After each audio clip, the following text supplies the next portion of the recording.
सावन के पावन महीने की शुरुआत हो चुकी है। इसके शुरुआत के साथ ही कांवड़ यात्रा भी शुरू हो गई। शिव भक्तों में कांवड़ यात्रा को लेकर जबरदस्त उत्साह दिख रहा है। वहीं उत्तर प्रदेश में जब से योगी सरकार आई है, कांवड़ यात्रियों के लिए विशेष सुविधा दी जाती रही है। 2017 से योगी के सत्ता संभालने के बाद कांवड़ियों को लेकर सरकार ने कई अहम कदम उठाए। योगी सरकार में ही देखा गया कि कांवड़ियों पर पुष्प वर्षा तक हुई। लेकिन एक वक्त ऐसा था जब कांवड़ियों को ऐसी सुविधाएं नहीं मिलती थी, और ये बात सूबे के मुखिया योगी आदित्यनाथ खुद कहते हैं और डंके की चोट पर बोलते हैं कि पहले की सरकारें ही कांवड़ यात्रा रोकती थी। अब कांवड़ यात्री जब कांवड़ यात्रा निकलता है तो हर हर बम बम के नारे लगा करके चलता है, शानदार तरीके से चलता है। कोई उनकी यात्रा को रोकने का दुस्साहस नहीं कर सकता है। सीएम योगी आदित्यनाथ इसके साथ ये बताना चाहते हैं कि सूबे में अब किसी भी तरह की दिक्कत किसी भी शिव भक्त को नहीं होती और कोई भी कांवड़ यात्रा में रुकावट नहीं डाल सकता। लेकिन जो खबर हम आपको बताने जा रहे हैं वो है योगी आदित्यनाथ की चेतावनी। ये चेतावनी उन लोगों के लिए जो कांवड़ यात्रा में परेशानी उत्पन्न करने की सोच रहे हों। हालांकि सीएम का ये बयान पुराना है, लेकिन कांवड़ यात्रा का विरोध करने वालों को सीएम की ये चेतावनी हमेशा याद रखनी चाहिए। हमने तो कहा भाई सबका साथ सबका विकास का, न जाति को देखा, न चेहरे को देखा, न हिंदू देखा, न मुसलमान देखा, विकास सबका। लेकिन तुष्टीकरण नहीं होगा। कांवड़ यात्रा कोई रोकेगा तो फिर कायदे से उसका इलाज भी करेंगे। कांवड़ यात्रा आपकी हो रही ना, पहली सरकारें रोक लगा देती थी। सीएम योगी आदित्यनाथ का यह बयान अपने आप में ही सरकार की सारी मंशा को दर्शा देता है और बताता है कि यह सरकार सभी के लिए एक समान सोचती है। लेकिन सीएम की यह चेतावनी भी है कि किसी भी तरीके का तुष्टीकरण नहीं करने दिया जाएगा। वहीं अगर कांवड़ यात्रा रोकी गई तो उसका हिसाब भी लिया जाएगा। हालांकि कोरोना वायरस महामारी की वजह से इस बार 2 साल बाद कांवड़ यात्रा हो रही है, जिस पर आतंकी साजिश होने की आशंका जताई गई है। इसीलिए गृह मंत्रालय ने एडवाइजरी भी जारी कर दी है और राज्य सरकारों को कांवड़ यात्रा करने वाले कांवड़ियों की सुरक्षा को लेकर कड़ी व्यवस्था करने का निर्देश भी दे दिया है। फिलहाल कांवड़ यात्रा को लेकर यूपी के सीएम योगी आदित्यनाथ ने भी कई तरह की चेतावनी सभी को दे दी है और सुरक्षित यात्रा करने के निर्देश भी दिए हैं। सुनिए क्या कुछ कह रहे हैं उत्तर प्रदेश के मुखिया योगी आदित्यनाथ। हर एक जुलूस जो भी निकले उसकी निगरानी होनी चाहिए। ड्रोन के माध्यम से, सीसीटीवी कैमरे के माध्यम से, वीडियोग्राफी के माध्यम से हमें करने में कोई संकोच नहीं करना चाहिए। कांवड़ यात्रा की जो निगरानी हेलीकॉप्टर के माध्यम से होती है वह पूर्व की भांति उसी प्रकार से इस वर्ष भी होगी।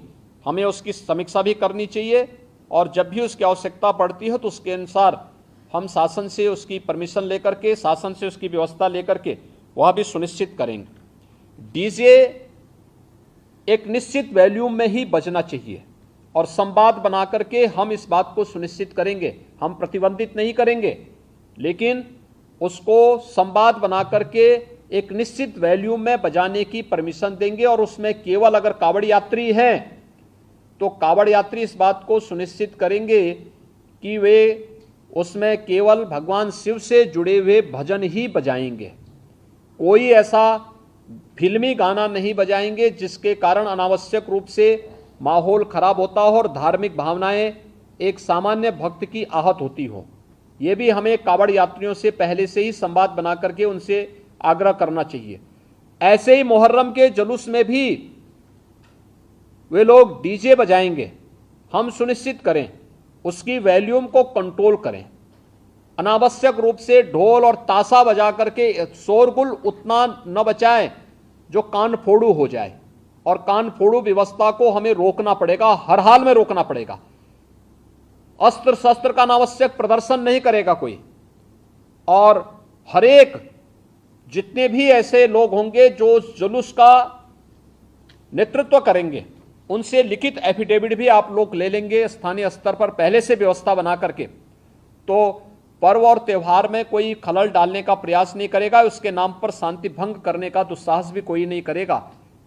आज की ये वीडियो कॉन्फ्रेंसिंग इसीलिए महत्वपूर्ण थी और मैं चाहूँगा कि शासन स्तर पर यहाँ पर सभी संबंधित विभाग इस बात को सुनिश्चित कर लेंगे कि जो व्यवस्था उनके जिम्मे है वे अपने अपने विभागों की भी समीक्षा कर लें कोऑर्डिनेशन के माध्यम से प्रभावी ढंग से इसको लागू करने की तैयारी भी करेंगे और कहीं भी कानून व्यवस्था की कोई समस्या न होने पाए, पर्व और त्योहारों को शांतिपूर्ण और सौहार्दपूर्ण तरीके से हम संपन्न कर सकें, यह हर स्तर पर हमारी पूरी तैयारी होनी चाहिए।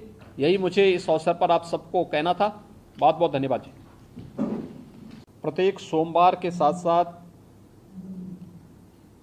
जिस दिन महाशिवरात्रि का आयोजन होगा उस दिन सभी देवालयों में भी भीड़ भाड़ होगी। 31 जुलाई से लेकर 12 अगस्त तक अयोध्या का सावन मेला भी है। 2 अगस्त को नाग पंचमी का भी पर्व पड़ेगा और 31 जुलाई से 9 अगस्त के बीच में मुहर्रम भी है। देखिए, सभी आयोजन एक दूसरे के साथ जुड़े हुए हैं। मुहर्रम के दौरान तृतीय सोमवार 1 अगस्त को पड़ेगा, चतुर्थ सोमवार 8 अगस्त को पड़ेगा। रक्षाबंधन का आयोजन भी इस दौरान है और श्रावण पूर्णिमा 12 अगस्त को पड़ेगी।